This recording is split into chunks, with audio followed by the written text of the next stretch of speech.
for joining us. Beautiful sunny day here. We're going to trim up some trees today where we're going to put in the fence and then over on the triangle patch in the north hayfield. Checking out the chainsaw here, we have to fill it up with the chain oil and the fuel each time, and it goes through about as much chain oil as it does fuel.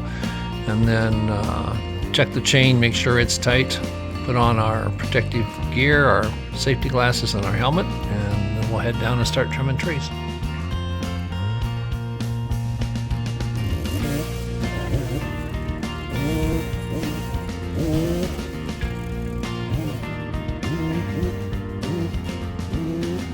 We're up at the triangle patch and I'm going to trim this tree up. It's the lower branches. That's pretty good down there, but there's one right there. Okay, got this tree trimmed up. We'll take the branches away later.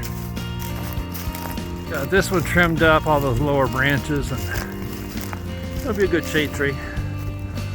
We'll put the fence like all the way right through here. So anything grows out below, the sheep and goats will eat it off. Okay, they're down here at the north field, and this is what we got to clear out.